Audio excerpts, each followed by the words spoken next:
Okay, everybody, welcome to episode 7 of the Ignite Your Life show. I'm Elisa Planes and I'm here with Guillermo Vidal. Hi, Guillermo. Hi, Lisa. Nice to see you. Nice to see you too. I want to be sunny and warm over there where you are. Yeah, it is. It is. I know it's not where you're at. No, it's a ice. I feel like I'm in an igloo. It doesn't look like one. It's a fancy igloo. Yeah. Yeah, So yeah. what's our topic for today? Well, I think the topic today if is a really good one. Although I think all of our topics are good, but this one's a particularly difficult one to talk about, which is this: if you give in to your fear-based thoughts, like hatred, violence, and revenge, you will create a reality based on those thoughts. Oh, wow. Wow. I hope it works in the opposite direction too. It actually does. It does do that. Yay! Yeah. My I think that's goodness. going to be our message today, frankly. Oh, really? I have always naturally not wanted to be a violent or hateful person, and I've always wanted to do good. But sometimes it seems like everybody seems to have their limit. Yeah. Well, there's such a thing as boundaries, and we have them, and I think that we don't want people breaking our boundaries. But it's another that you view the world as that there's people out there who are out to get you or out to rob you or take advantage of you or whatever. And therefore, when you believe that, anything anybody does, even if it's kindness towards you, you see it differently. You see it like, what does this person want from me? They're trying to get something from me. So it's really important that you get out of that thinking of, like I said, fear-based thoughts that somehow everybody's out to get you. Because if that's how you view the world, everybody will be out to get you in your mind. Well, that's hard. I mean, if you're stuck in that, there's no proving that. I mean, someone has had to give you some type of wake up because you'll always be seeing what you feel, and so there'll be no evidence to the contrary. Yeah, exactly. There wouldn't be unless you change uh, the way you look at the world. I think it's one of my favorite authors. His name is Wayne Dyer. He has this saying that goes, when you begin to see, it goes like this: when you begin to look at things differently, the things you look at begin to change. And I just find that to be true. Like if you look at something like if you think, "Oh, I can't try that, I'll fail," Yes. you will. But if you can look at it, I'll try that and I might fail, but I might not. But you know what? I'll learn something valuable for the experience. Then what you go through will be a lot different than, oh, hell, I can't do that. I'll fail. So, so there is examples in everyday life how you can sabotage yourself or help yourself. It seems like that moment of decision is the singular most difficult part because if you think all right, like you think things are going to be all right, then they will be moving forward.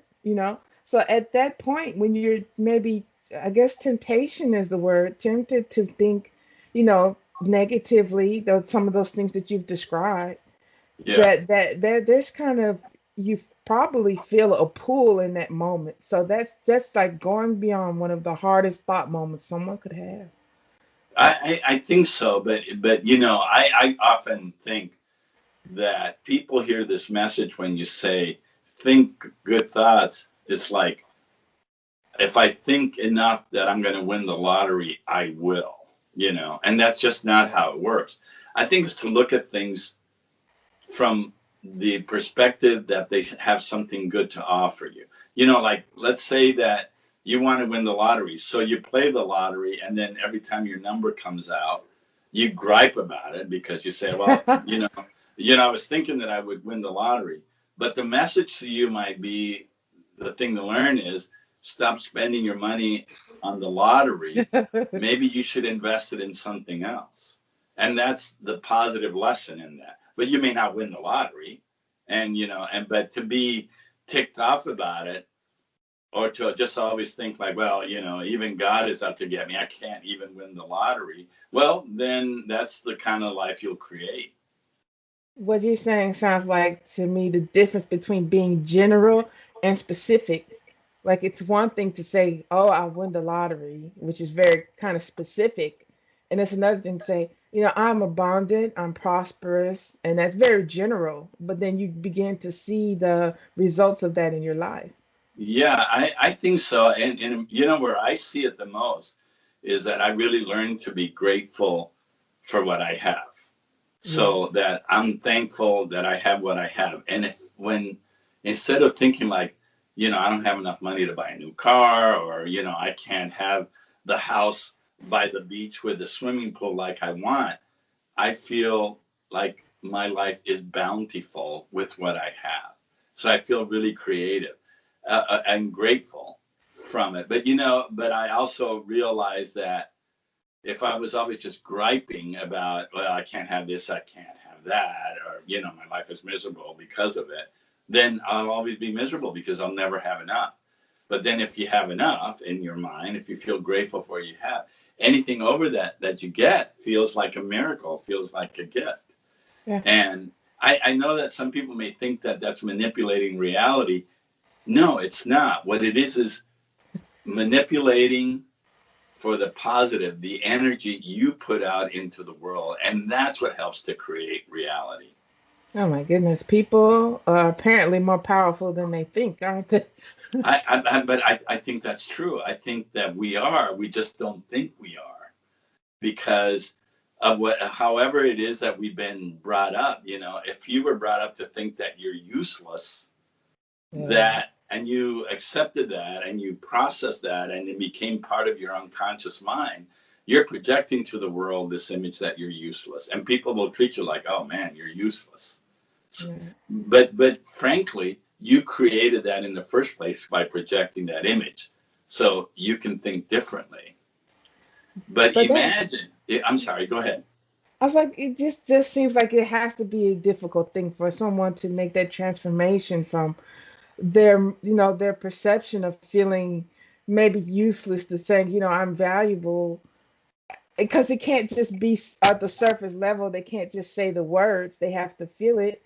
So, like, what do they do to get beyond the hardness of it, to get to that place?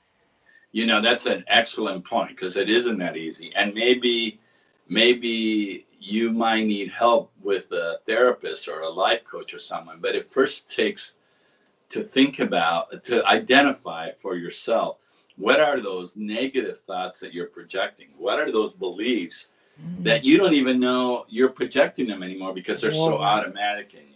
So that then maybe if you see it, I wonder if someone who feels they're worthless, if they, and I've been there, and when you begin to see, wow, why am I projecting that? I'm actually pretty good. I can do this, that, or the other. Then I began to see how that feeling of being useless or worthless or not being good enough to be loved, how I was just creating that world for myself because that's what I perceive. And I think that that's what the universe gives you back until you discover that it doesn't work.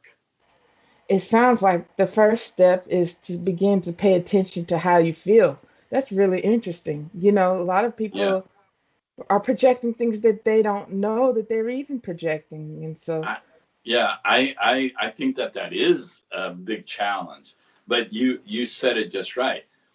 I think if you're feeling bad, about something, there is a belief, a core belief that you have that is saying, this is why you should feel bad. Now, mm, it's different with somebody punches you in the face. Well, it's naturally reasonable to action. feel bad, right? But let's say that it's something like your kids didn't call you for Mother's Day, Right. and you're sitting there and you feel bad. They don't love me. They don't care for me, Right. and it just may have been that they were busy with their lives, or they had to work overtime, or the kids were really bratty that day, or whatever. Their kids were bratty that day, or whatever, and it really had nothing to do with you. But because you have this feeling like, well, I'm not loved, and I need people to prove to me that I feel loved, then they prove to you that you weren't loved because of your attitude, because Yeah. of your beliefs. And then it perpetuates. That Yeah, yeah. has to be the source of more family feuds that's going around. Oh God, yes, Uh-oh. I agree. You know, but on a larger scale, you know, where you have this sense that it's us against them, you know, whether it's one political party against the other, we are right, they're wrong, they're the enemy, therefore. I mean, that's a really bad attitude to have, because the fact of the matter is that we may disagree in political beliefs, but I bet you we agree on 90% of stuff. There's probably a heck of a lot more things that people agree on that they disagree on. So to focus on that and then hate people because they disagree with you in a particular area, I mean, then you create all kinds of friction in your community, in your nation, even the world. Yeah. Oh my goodness, they should thank people that they don't agree with, because when you got someone pointing out their side that you don't agree with, you in that moment know way more what you want than if they had never come along. You know? Wow. That's a yeah, it can that's a really good point, because it can really define for you what you believe. But you know what? But if you listen, maybe you might find something in what they're saying that you go, you know, maybe I should listen to that. Yeah. You have to You be know, open for that one. You have to be yeah, open minded. yeah. Yeah. But imagine the people, like, let's say, want revenge. Somebody did this to me. Somebody did this to me, and I want to get them back. You know, and then they concentrate. Imagine what how sour you must feel inside. But I think it was Lao Tzu, I think, is the one who said, if you're looking for revenge, make sure you dig two graves. You know, Yikes. yeah, meaning that if you think you're getting revenge on them, you think you're going to kill them, it's going to kill you as well. You Yeah. know, it's going Oh to my God. hurt you as well. So that's why those things are so bad. I think to feel that way is so bad. And like you were talking about being open. If you there's something about that negative side that when you're holding that, you're not open. If you're thinking about revenge, if you're thinking the other person is so evil or dumb or whatever, you're not open to learning anything new from them. Even if I guess some maybe feel threatened in their position to explore someone else's point of view. But like I said, if it can it can either reaffirm what you know or open you up to maybe even deeper knowledge about what you believe. Or Yeah, but you have to have that open to where you're willing to change it if if you find ultimately that something is better, I guess better suited, or I don't know. But well, I think, you know, those are, I like the way you said it. If you're not open to learn, if you're not open to absorb what your experiences have to give you, then you're always going to be in this like closed in a bubble. shell Bubble. that that really never changes, because you're not going to dare venture out of anything that challenges your beliefs. And I just think that that's how we die while we're still alive. You know, That is, that's how your soul dies in you, frankly, when you stop learning and stop being inquisitive and wanting to see what the world has to offer. that situation in itself sounds like enough in itself to make someone angry to be stuck that way. Yeah. It's not a Well, and then different. Yeah. imagine if your heart's full of hatred, how can you feel any joy? Wouldn't that just poison everything Oh, that you grandma. see and what you feel? You know they'll think that they'll feel joy when the other person gets their comeuppance. You know, Well, that's not the real joy. It isn't. yeah, It I is. think so. I think, boy, that's a really good point, Elisa. You know what, though? I've lived to see revenge. It doesn't feel very good. You don't feel any better. It doesn't change what happened in the past. It doesn't bring people's lives back that were killed or whatever. It doesn't get any better. So that feeling that I'll know joy when I get revenge, that's an illusion. That's not at all real. You It's the won't. strangest thing. It's the strangest thing because in the first place, even if you did get revenge, you still have that feeling of hatred in your heart. And so Yeah. that's continues, like you said, you get pretty much what you think about. And so that still situations continue your life. You'll get more situations where the result, the outcome of them is you feel like you need to go get some revenge. So you never be satisfied. But Yeah. that's how the universe works with you. So if you keep looking for revenge and then you keep looking for it, it'll keep giving you that opportunity until you finally learn that it's useless. Until you finally learn, until finally you say, my God, I've gotten revenge all my life on everything done to me, and I don't feel any better. I don't Right. feel any happier. The world feels dark to me, and that everybody's out to get me. And that's maybe when you feel that pain that maybe you go, maybe there's a different alternative. Maybe there's a different way to look at the world. Maybe there's a different way to look at things. And sometimes even that the person who did something to you, you know, maybe they didn't think they were doing something bad, you know. Right. Maybe they thought that what they were doing was natural, and they developed just like you developed from their experiences and what they were taught and what have you. But until you learn that, I think the universe might just give you what you want right back. That's why you create your own reality. So if you look at things for getting revenge and you keep doing it and you keep doing it, eventually you're going to find out, man, that sucks to live like that. I think to a certain extent, they're gonna have to realize that not looking for revenge and in fact looking for joy is not coming into agreement with the other person or their position or what they did. It's really not about, because if you ask someone to let a thing go, they'll ask you, well, was that thing this person did was right? And they have to get to the point where you recognize it's not about whether what they did or what they said was right or was wrong. And you're changing your perception does not mean that you're agreeing with whatever they said or whatever they did. It means Yeah. that you are choosing your walk in life. You are actively choose, well, if this happened, then I'm going to move forward because there's more life and I expect to experience, joy in life. So I'm focusing on, I guess, my abundance, my well-being, can count in, your blessings, basically.